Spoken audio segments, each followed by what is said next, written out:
Hey everyone, I'm Jay Rodriguez, and this is Vibe with Pride, my monthly chat show with San Diego Pride, brought to you by Tito's Handmade Vodka. Now, today's extra special guest is my sis, Mikalah Gordon, because here on Vibe with Pride, we celebrate LGBTQIA plus folks who are making an impact in music. And Mikalah, she's a singer, actress, a stand-up comedian, radio host, a TikTok star, and American Idol Top 12 contestant. Now, we had a blast working together for a year and a half in radio, and since then, her career has just exploded. So I'm so excited to share all she has going on, including she's starting a family with her partner. So we're going to get into all of that, plus a whole lot more. You won't want to miss this conversation, so stick around.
Welcome back. If you are new here, please consider hitting that like button on Facebook or subscribe button. Give us a thumbs up and a subscribe on YouTube. It really does help the show out a lot.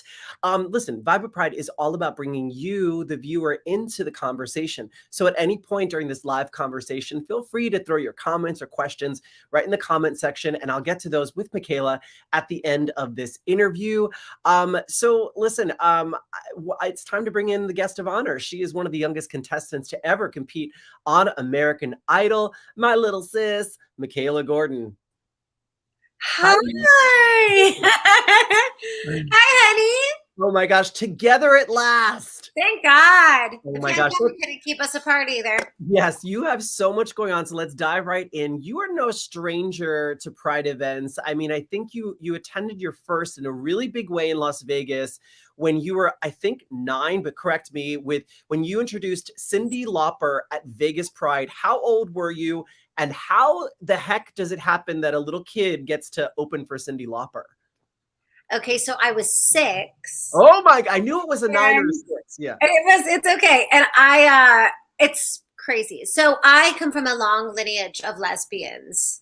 I know that story, but the children would probably want to know. The children need to know. So my mother is a lesbian, and my father's mother is also a lesbian. And my grandma Rose was actually pretty iconic in the 70s. She was this fierce Italian woman with bright red hair and big blue eyes. It's okay. It happens all the time. I'm trying to do something. Mommy's working. Do you want to eat or not? Do you want bones or not? Mom's working. You won't eat today. Dogs. And so she was amazing. She was this tap dancer, so little, and she decided that she was ready to be with women. That's what she had always wanted. And so she was in an interracial relationship in the 70s as a woman. And she just was so strong, and I love that about her. So the women in my family are really strong. And I remember I was singing everywhere, like starting at 5. I was raised in Vegas, so I was singing at the hotels. It's just kind of what you did. My dad was a jazz musician, so it was like I was at the bar. I know you now as such a glamorous sort of drag queen, if you will, and I just have visions of, I wish we had pictures of young Mikalah Gordon. I think you should if you have any, throw it in your stories later, but like, I'm so curious as to what baby Mikalah looked like. I'm envisioning. I have one on I don't know if you can see it. I'm dead. But my nails are painted with a big bow. Being fierce. As you should be, as you should be. Okay, so I love that you come from such a long line of entertainers, and also just like the fact that being lesbian ran in your family. But how did you, from there, working in Las Vegas, come to audition for American Idol, because you were a baby? Well, so I was singing forever. I did open up for Cyndi Lauper at 6, so I was already killing the game. And what's actually so crazy? My partner now, Lisa, who's a DJ, she's a little bit older than I am, and she swears that we would have had to have seen each other because that was the first Pride she had ever worked, and she was like staff. She was like 18. And she's like, Mikalah, I had to have seen you there because I was Cyndi Lauper's right hand. Like, I was escorting her. And I'm like, so you had a crush on a 6-year-old? You pervert? You're with me? Oh my gosh. Here's you on American Idol. Yes. Look at that young baby girl. I love that girl. I feel like I always knew that I wanted to be famous. I always wanted to be on television, and you really couldn't tell me anything. And I remember auditioning for American Idol, and my mom and my dad both were like, I don't think that you should. I don't think it's right. Thousands of people. It was in the height of its season.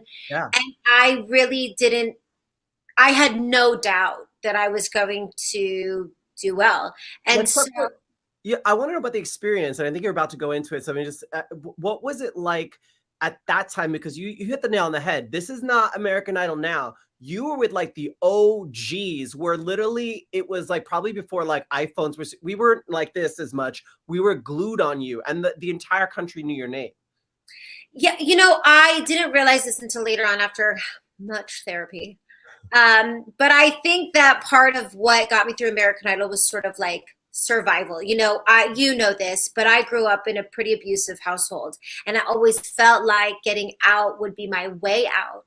And I think that was the motivator. I think that I was like, I'm getting out of here. And I don't care if you think I'm not good enough. I'm getting out, and I'm going to sing my way out. And I did. And I think what people often found is like very confident was I just wasn't afraid because I had nothing to lose, because I wasn't going to continue. Do you know what I'm saying? We shipped so much. Yeah. And I was like, it can't be as bad as this. So I'll go in front of national television. And I did. And that was a whole experience in itself. It was a really interesting time that I shared with my own family. There was a lot of really unfortunate circumstances, deaths that happened during that time.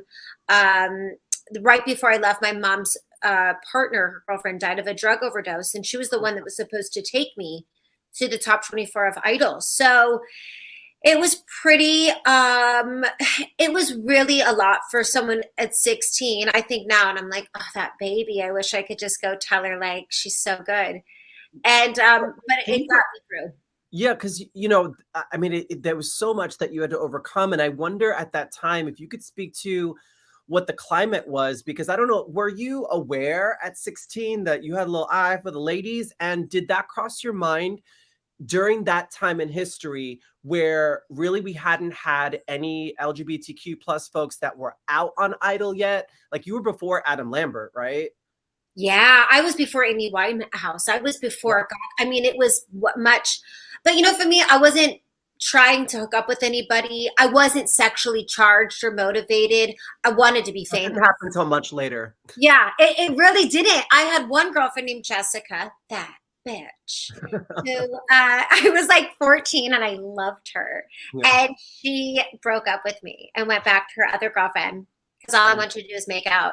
And I hope she sees me now. I'm a star.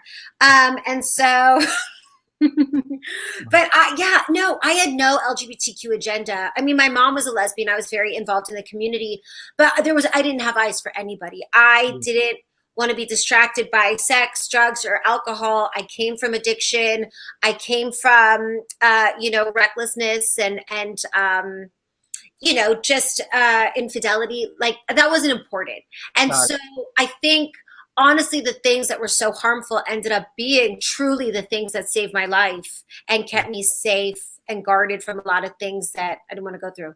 Well, let's talk about the tea that people say reality shows are fake. Did you feel producers' hands kind of like edging you in a certain direction when you were sharing? Because people always say reality shows are fake. I don't know from Queer Eye. My experience was it was pretty real, but I also wasn't there for the testimonials of the straight guys. So I don't know if our producers were heavy-handed or not, but what was your experience? Did you feel it was like pretty genuine to your experience, what you saw on camera? I don't know. I mean, listen, it was a very different time. They were trying to make reality a thing. You know, reality wasn't Housewives. It wasn't, you know, Alabama Shore and Jersey, you know, Shore. Like, that wasn't a thing. And so I think that for me, I was just good TV, and I knew I was good TV. And you didn't really have to tell me to do anything because I knew, and they'd go do that thing. And I go, okay. But my experience was different than David Archuleta's, who just came out and said he felt very forced into everything he had to do, very traumatized with his own sexuality. And so I never want to speak on that. I was already perfectly traumatized before the show. So anything they did to me at that point, I was like, I'm into it. You got nothing on me. I love David Archuleta. I love his voice. I've always thought he was so adorable. But it's funny, his last name, Archuleta, sounds like chuleta, which is pork chop in Spanish. So we used to just call him David Pork Chop. But adorable. And since that, when you came off Idol, you had a slew of guest stars on TV shows, but notably being on the Nanny opposite Fran Drescher. I know she's someone that you look up to, but what was that experience like for young Mikalah to be on a sitcom, live studio audience on a major TV show? I mean, it was the dream. I went on to American Idol saying I want to work with Barbra Streisand and Fran Drescher. And I had said it enough times that after the show, I had a meeting at CW, and they said, we want you to read for Brianna, Fran's cousin, for a recurring role on Living with Fran. And I was like, duh. And so I read, and it was great. I remember being on set, and the one thing that she gave to me that I took in my whole life was, you know, she's funny. She's Fran Fine. She's so cute. She's little. She wears these amazing outfits. She's hilarious. What I didn't realize was she was like the brains behind everything, and she was so brilliant. And when the cameras turned off, she was telling people where to go, what to do. And it was this whole like snap of a finger difference. And I was like, oh, so it's a show. So she puts it on, and then when the lights are off, she's all business and brains. And I had never been so inspired, because I think a lot of times, speaking of reality and young women, we were taught being bubbly and funny was the way to be, which is how I often think sometimes women appear to be dumb or airy, because those are the representations, not understanding the Marilyn Monroes were smarter than everybody. We just didn't get to see that side. So I remember seeing that. I remember working with her, and I was so excited and so grateful. And she gave me some of the best lessons I would then end up taking my rest of my life. I love that so much. All right. Well, listen, it's time now for our deep dive vibe.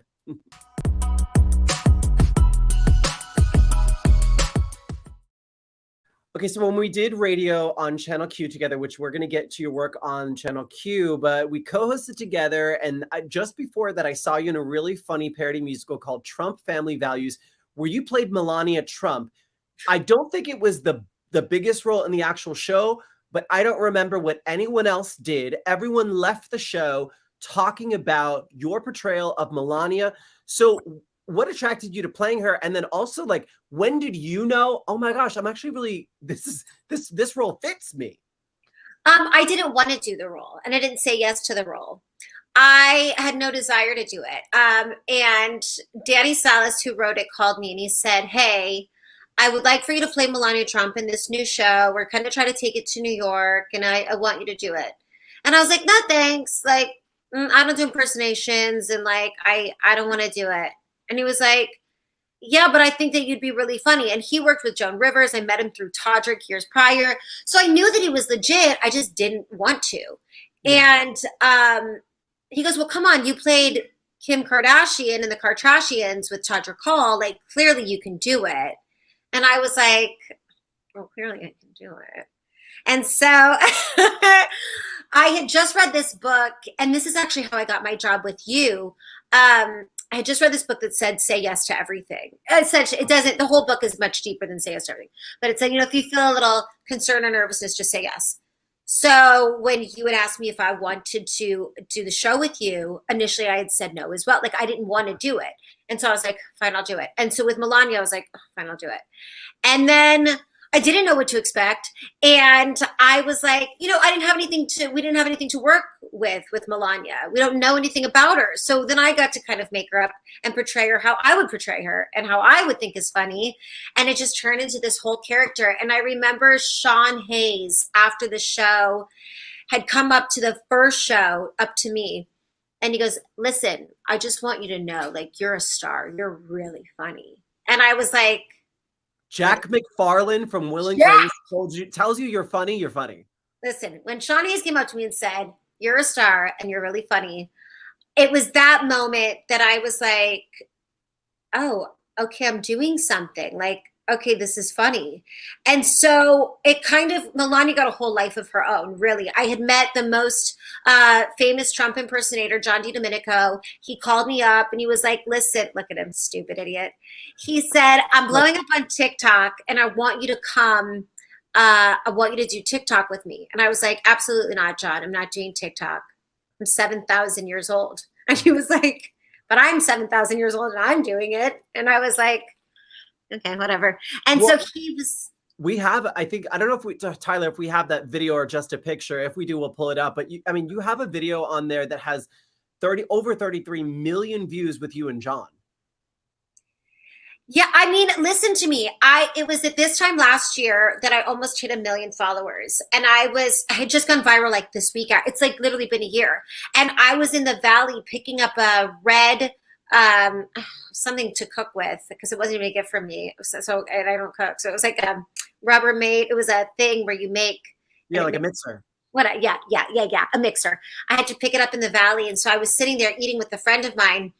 And he goes, my phone is blowing up. And I go, why? And he goes, so your TikTok, something happened. And I was like, what? And he's like, I don't know, something happened.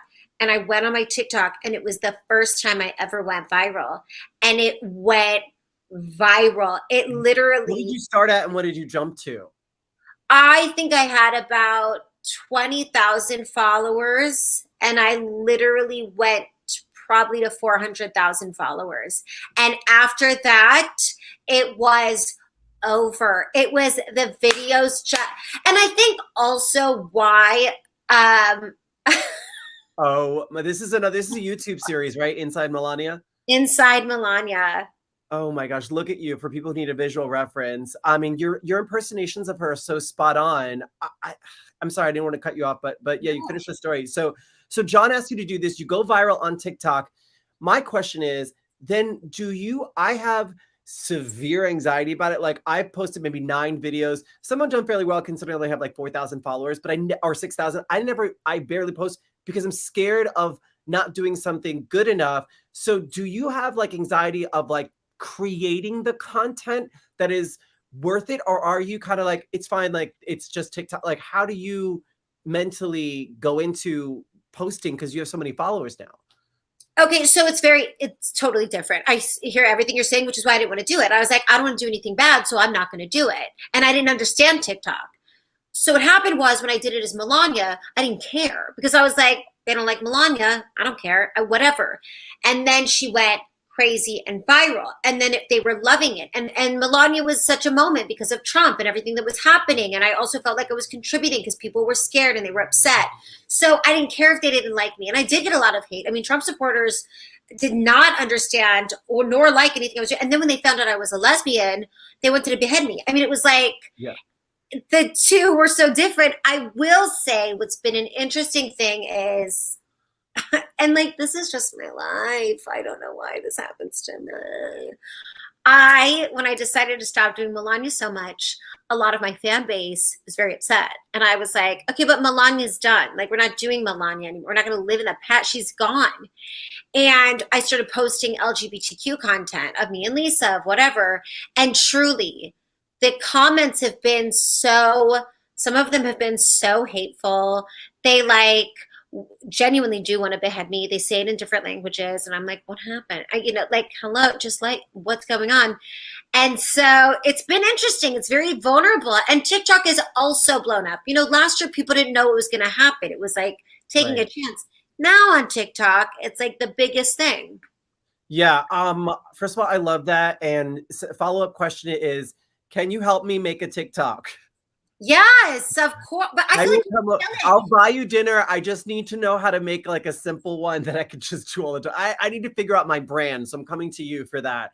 But It's you would kill it. Also, can I just say this while we're here? Like, you would kill it. You should do the transition videos that are so funny, like with no, like you should do like in your pajamas to like transition. You're on set in like your suit. Like that would be video, so everyone make sure that if you don't see it in the next month and a half, know that it was because Mikalah said no after this.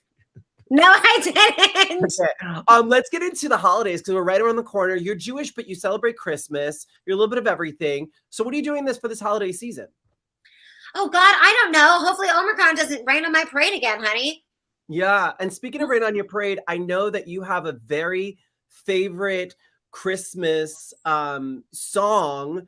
And I'm just wondering, like, will you be performing your very famous Christmas song, Tyler?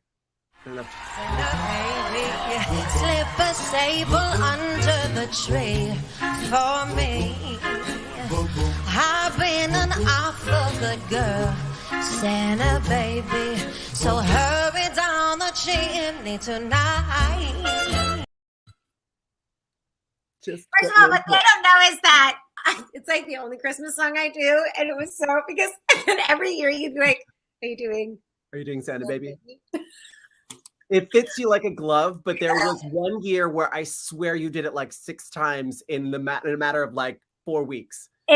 I did. So then I had to write a Christmas song because I was doing Santa Baby, and I was like, I need another ho song because I've out-hoed this one. It was enough. I am actually this December 19th, Sunday, I'll be on Christmas Around the World. I'm performing Santa Baby, and have yourself a merry little Christmas. Oh, I love that.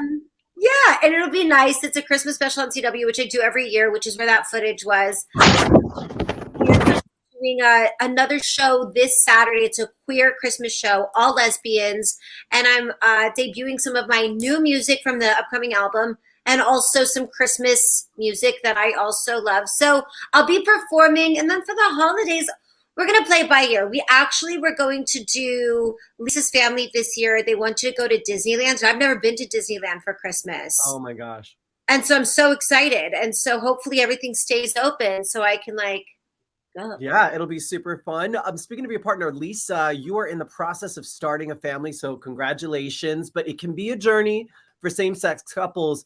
What can you share about what you've experienced in the process so far, and like what surprised you and what did you not know going into it? Woo!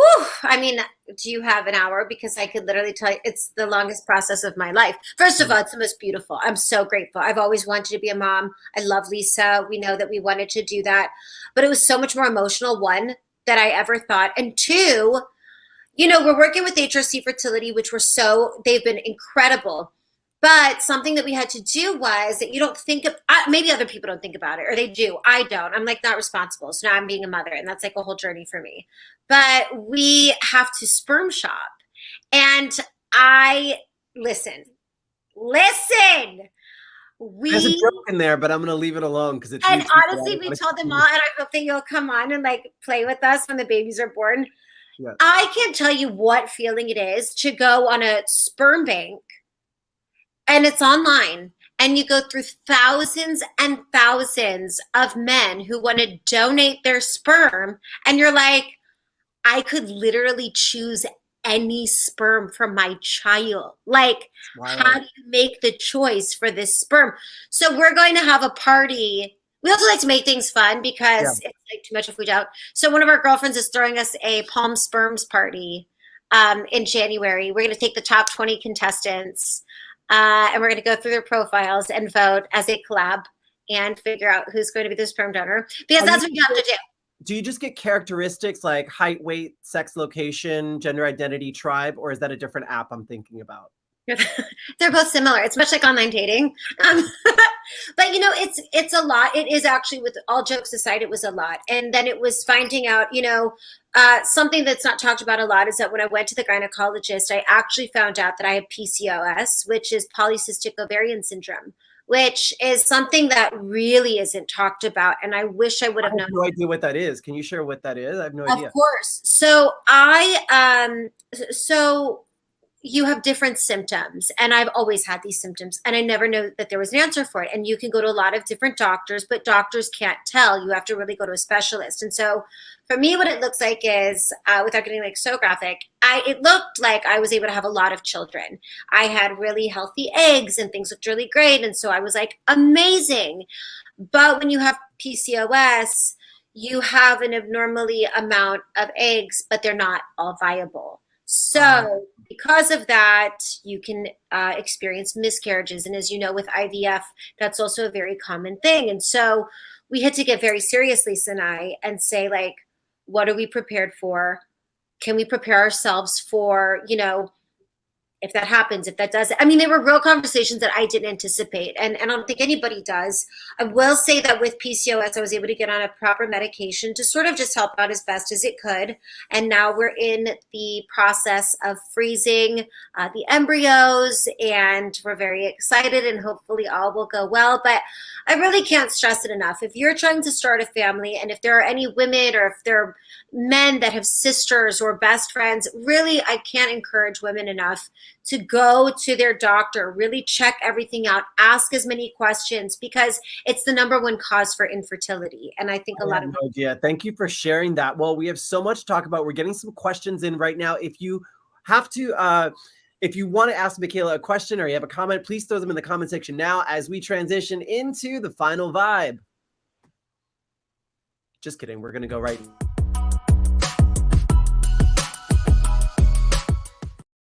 Now, you know, I've had so many conversations about identity over the years. And I know that you are, you know, basically a drag queen. We joke about it all the time. But you know, who just happens to be a lesbian. But you and your partner, who I lovingly call Daddy Lisa, and that nickname is, oh, there's Lisa. Hi, Lisa. We've had some interesting experiences over the years. And I know that you guys have, as a couple, things that really surprised me. So I'm wondering if you can share some of those interesting experiences that kind of took you by surprise in 2021 or whenever. Yeah, I mean, I don't want to speak for all lesbians, so I'll speak for myself. But, you know, I think that being in a lesbian relationship has always been really interesting. You know, as we see, especially coming out of the pandemic, women are more on the lookout, you know, more than ever. They're themselves as they're walking out of shopping malls. You have to be more careful with mace. Like, it's just a scary time, I think, for women in general. And I think that being in a lesbian relationship, there's always been a lot of misconceptions. And I've always sympathized with bisexual women. I also dated men in the past as well, but I've never been very comfortable really identifying with bisexuality because I think that it's often disrespected. And one thing that happened during our baby journey was that we were at a restaurant, a gay restaurant, and we were looking through some of the sperm, like we were having this conversation, and the server came up, and somehow we got in the conversation that we were looking for a sperm donor, and so we felt comfortable. We were in like our gay home. It's a well-known gay restaurant.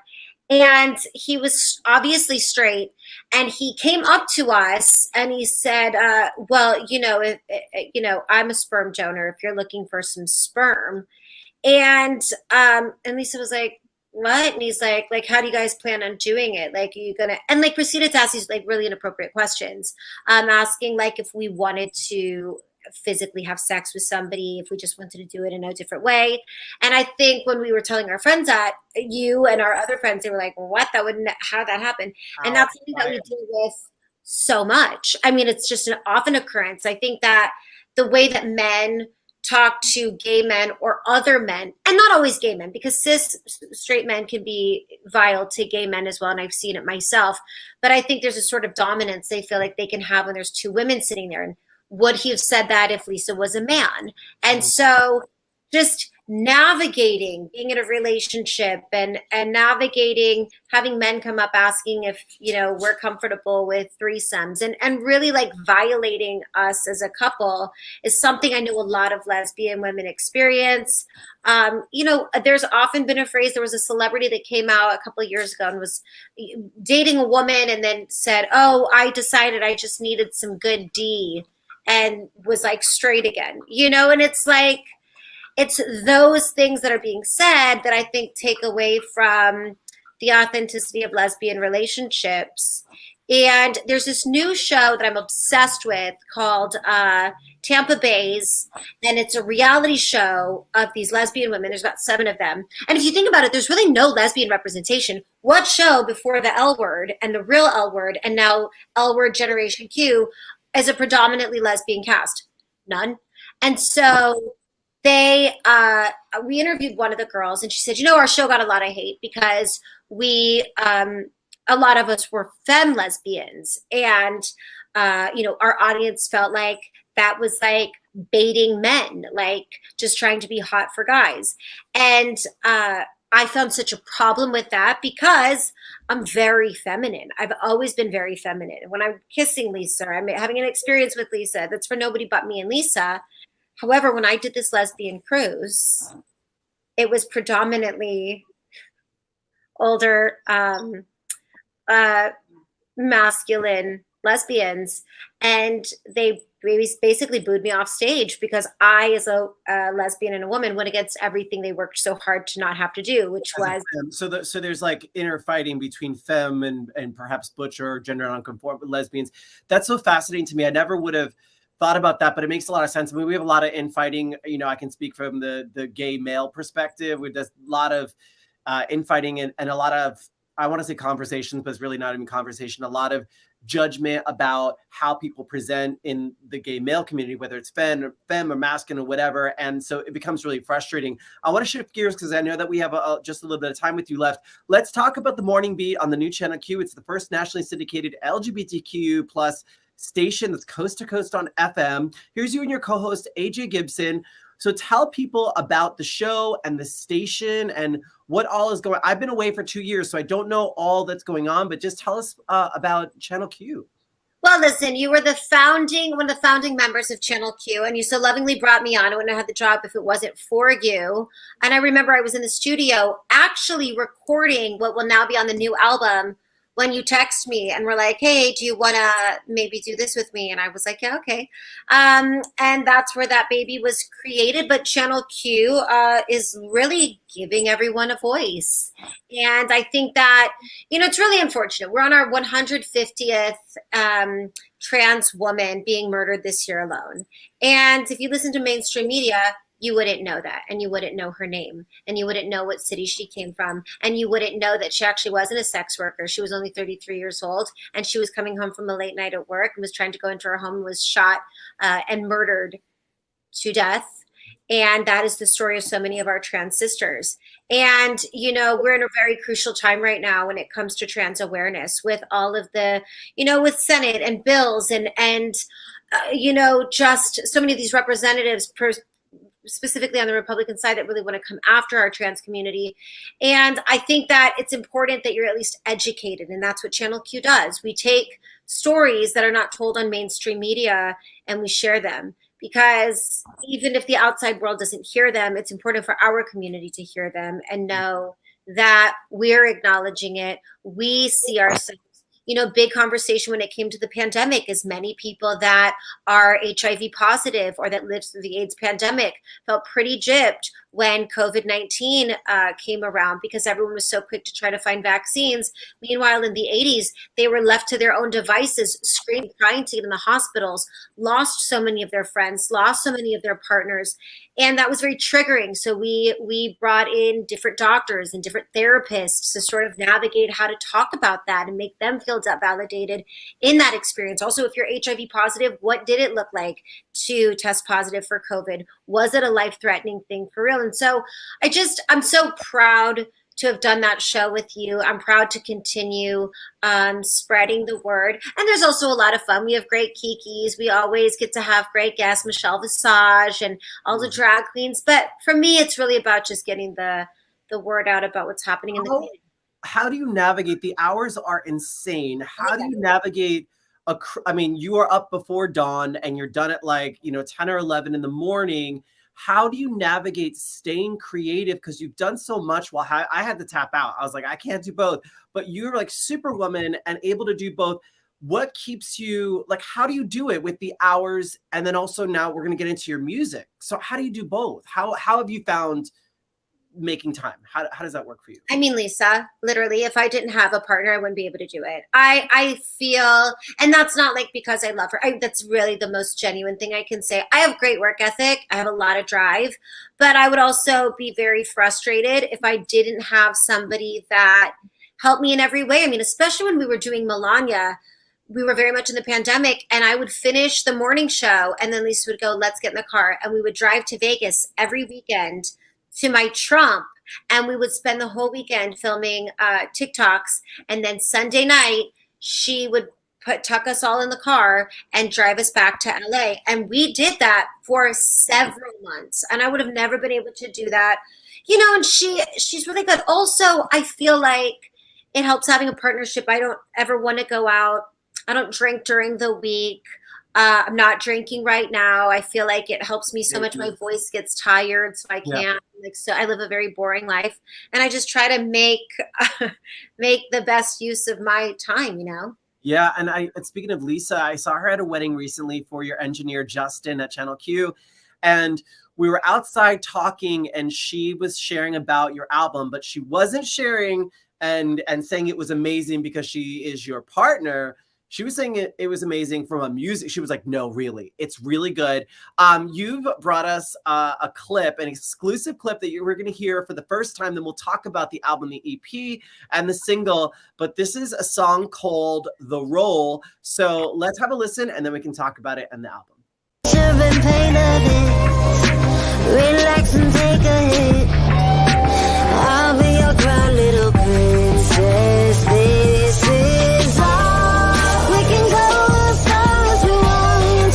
We can keep it close to home, but we can let it out, burn it down and strip it to the bone. This is your permission to show me what you've been missing. You know I'll play the role. Honey, she played all them roles. See that? We had some pictures. Daddy, we played all the roles, baby. So, okay, talk about the record, because you made it during kind of still, well, I guess we're still in a pandemic, but how long did it take to make? What was the process? And how would you describe yourself as an artist? Because you're kind of a chameleon. You could do a little bit of everything, but as a music artist, what can people expect with this album? Yeah. It started as The Roll, and it was just going to be a single. And The Roll was about going to my partner. Lisa likes the album because it's all about her. But it, just kidding. But it's about, I think that there's so much tension around sexuality and sexual freedom, and being able to go to your partner and say, hey, I want this. I love you. Can we try this? Can we have fun and not be shamed? And I remember it was a conversation that Lisa and I had, and I wanted to put it in music. And I was like, tell me what you want. The song is literally about going to your partner and going, hey, I love you. I respect you. What do you want? I'll play the role. I'll do it. Haircut, whatever you want. Like, I'll do it. Let's have fun. Let's play. And that was going to be the single. And I really wanted to write a song like that. And then as I was like sort of wrapping it up, my grandmother died last year. And my grandma was like my mom. Like, my grandma was my whole entire being. And I did not do well with the loss of my grandma. And I had a really difficult time. I like kind of went on a binger. I was like not doing well. We were in the heart of the pandemic. And I was really struggling, and my mental health was really bad, and our relationship was struggling. And a friend of mine said, hey, why don't you come? My friend Brandon Rogers from American Idol said, hey, why don't you just come over? Let's just like write. And we've been friends since I was 16. So he like kind of knew. And I wrote The Roll with him. And I said, okay. And I went, and we just wrote. I mean, we just wrote everything, and everything that I was feeling, we just got it out. And so some of the songs that were born literally just came from like all of this. So there's a song called Strange, and it's a song to, it could be about any relationship. It's a song sort of to my parents, about, you know, just how I feel about them. And it's an odd feeling when you hate somebody so much, but you also like love them so much, and it's strange. And that's it could be your parents, it could be a lover, it could be anything, like that feeling of like, I hate you and I love you so much, and it's hard. So there's that acknowledgement. There's a song for my grandma called Vida. There's another song that's another beautiful song that I wrote for Lisa. And so the EP is called Vivian. It'll be out next year. Vivian is my grandmother's name, and that's of her. I love that so much. All right, so listen, we've gone over our time, but Mikalah, you do have a question coming in. Do you have any baby names picked out? We've been pretty vocal about one of the baby names, but we know for sure that if we have a girl, her name will be Vivian Rose, and that is my grandma's name and Lisa's late grandma's name. So Viv is a for sure. And the other one, I'll keep more of a surprise. We're hoping to have twin girls. Yeah, and listen, I'm just saying, Jay makes a beautiful middle name for both, for any gender. So, well, that's it for us. Mikalah, tell the kids where they can find you on the socials and what you have coming up. You can find me at Mikalah Gordon on Instagram, at Mikalah Gordon 88 on TikTok, at Mikalah Gordon on YouTube. I have a show at Hotel Cafe this Saturday. You can get tickets. December the 19th? December 18th. 18th, sorry. Yep. And then you can catch me on the CW Sunday for Christmas Around the World. And then I'm headlining Virgin Hotels with DJ Lisa Pittman on New Year's Eve in Vegas. So. Oh my gosh, you're going to have a blast. All right. Well, that's it for us, Mikalah. Thank you so much for taking time out of your busy schedule. I love you so much. Yeah, I love you. She's going to help me with a TikTok. I'll give her credit. I will say filmed by Mikalah. Any credit. I will help you. You're going to blow up. Oh my God, I'm so nervous. All right, well, listen, that's it for us here on Vibe with Pride. I want to thank our very special guest, Mikalah Gordon, San Diego Pride. As always, thank you so much. And our sponsor, Tito's Handmade Vodka. Next month, we're going to be joined by singer and songwriter Rob Love, exploring his passion for music and how he sort of escaped the difficulties of growing up queer. I'm Jay Rodriguez, reminding you, no matter how you vibe, vibe with pride. I'll see you next time. Bye. Bye.